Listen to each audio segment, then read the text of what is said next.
Bonjour, à la une de France catholique cette semaine, les racines françaises du catholicisme américain.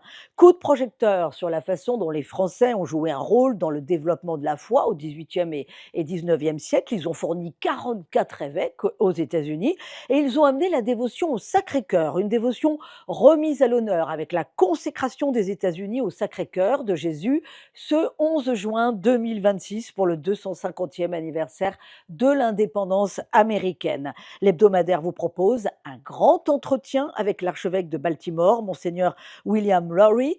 Il parle des défis qu'attendent les catholiques américains, notamment l'évangélisation de la culture, l'évangélisation par la culture. Évidemment, France catholique revient cette semaine sur les temps forts de la visite de Léon XIV en Espagne. Et puis, France catholique vous invite à lire un entretien passionnant avec l'abbé Fabrice Loiseau, le fondateur des missionnaires de la miséricorde divine. Il vient de sortir un ouvrage, Chrétiens et musulmans, avons-nous le même Dieu? Il insiste sur l'urgence pour les chrétiens de se former afin de répondre aux objections de l'islam. Enfin, comme chaque semaine, le tour des saints des diocèses, halte à Paris pour découvrir le premier évêque Denis qui mourut martyr à Lutèce et qui transporta sa tête jusqu'à l'emplacement actuel de la basilique Saint-Denis. France catholique sur abonnement et sur france-catholique.fr. Bonne semaine et bonne lecture. Famille chrétienne s'attelle cette semaine à un sujet délicat, les ruptures familiales. À l'âge adulte, certains enfants coupent en effet toute relation avec leurs parents, les laissant dans l'incompréhension. Alors comment un enfant arrive-t-il à cette extrémité? Une issue est-elle possible? Enquête dans nos pages sur un phénomène qui suscite une très grande souffrance de part et d'autre. Léon XIV termine son premier voyage dans un grand pays européen, l'Espagne. Au premier jour de cette visite, son passage à Madrid a attiré des foules impressionnantes. Notre reportage revient sur la ferveur inattendue qui a révélé une église espagnole rajeunie, mais aussi tournée vers l'international. Le saviez-vous, il y a 800 ans, le franciscain Antoine de Padoue se retirait dans des grottes à Brive-la-Gaillarde, en Corrèze, en France. On découvre ce sanctuaire renommé, encore très fréquenté aujourd'hui, pour qui cherche Dieu et la fraternité. Et puis, il est aussi question dans nos pages du centenaire d'une communauté scout peu connue, les Foulards Blancs, ces scouts des 3 principaux mouvements catholiques qui servent les malades à Lourdes. C'est à retrouver dans Famille Chrétienne et sur famillechrétienne.fr. Cette semaine, le pèlerin vous emmène à Curaçao, petite ville des Antilles qui s'apprête à vivre une aventure immense, la Coupe du Monde de football.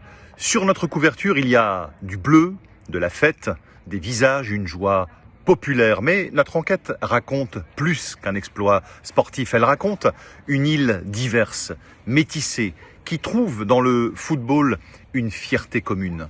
Et puis, dans ce numéro, une autre terre, une autre fidélité, l'Irak, avec le magnifique témoignage de Dylan Adamat, un jeune chrétien franco-irakien revenu vivre dans le pays de ses parents.